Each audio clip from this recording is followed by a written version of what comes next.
and followed shortly behind by Commander of Starliner, Butch Wilmore.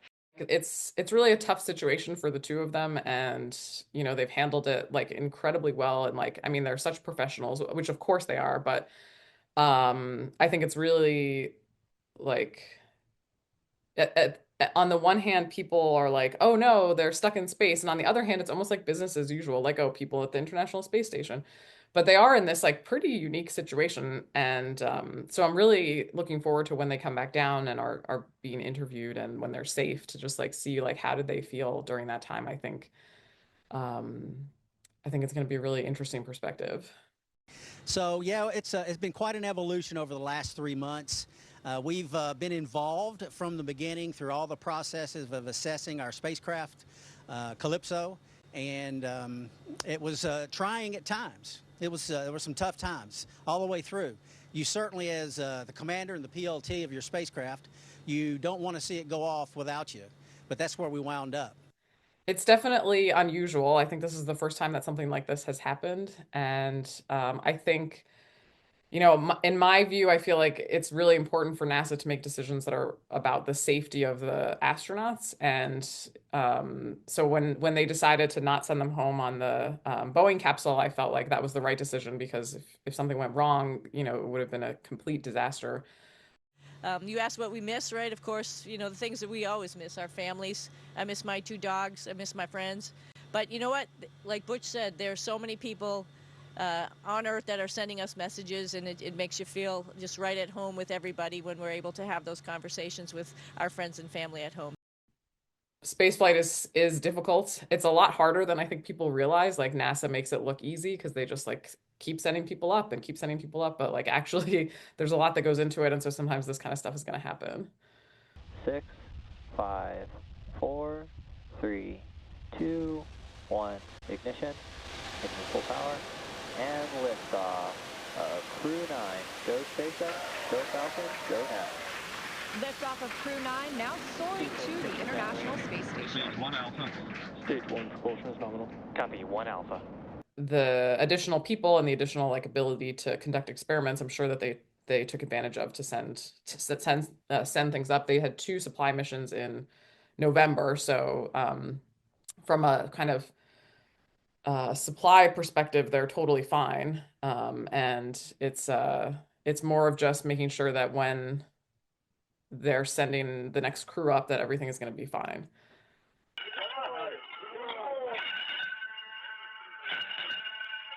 Freedom arriving. Welcome to the International Space Station. And Nick, welcome back home to the International Space Station. It's great to be here with bringing the 72 back up to 11. The astronauts that have been up there are going to come back on a SpaceX Dragon. And so that's actually, it's funny because like the delay of that is completely unrelated to anything to do with Boeing and the Starliner.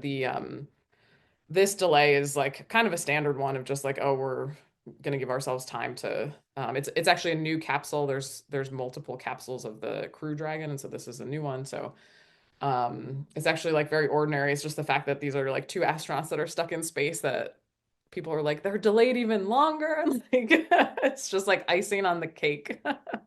Position and orientation and attitude of Dragon as it makes its approach.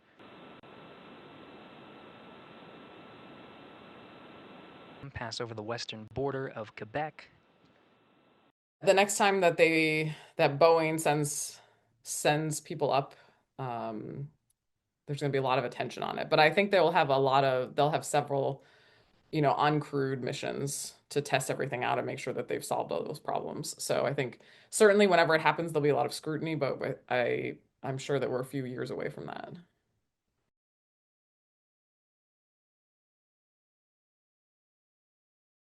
A positive outcome would be for NASA and other countries to think about if this happens again, like what are other ways to get people back faster, maybe.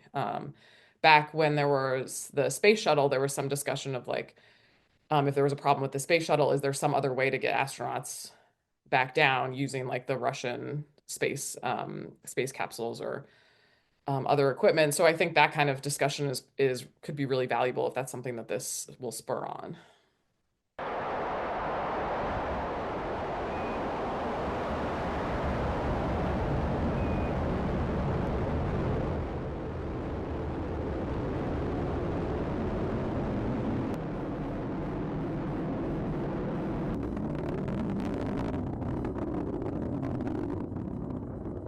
I mean, I would ask them like if they like what's something that's been an unintended positive in their time and space that like they weren't anticipating, but actually they like, being in spaces. It seems like it would be awesome and like I would love to go to space, but like but the reality is actually it's like kind of smelly, that you're really cramped. It's like you're on a camping trip, but you're like stuck in this like little tin can. But I think that, people describe this experience of like transcendence and like looking at the earth. And so I'd be really curious about, not the hard parts of it, because I think we kind of get an idea of that, but more of like what's been something that's been unexpectedly wonderful. Is for Suni, and it's a little philosophical, so apologies for that. But what do you feel in your body, your mind, and your soul? So I think that certainly NASA as an agency knows that it's doing things on timelines way longer than any presidential term. And it's the type of organization that is, I wouldn't say they're ever like above politics exactly, but there's support on both sides of the aisle for the work that NASA does and for space in general, which is something that is kind of unique in American society today. But I think that from my perspective, I feel like, well, I want them to come home safe, and I know that that's what NASA wants, and I sort of feel like, well, whoever's the president at the time, like, I mean, Joe Biden wasn't going to be there, like, turning the screws on the on the rocket. Um, so I sort of think like what really matters is that they get home safe, and politicians will do what they always do, which is take credit for everything, whether they had anything to do with it or not. So how long until this goes to Really?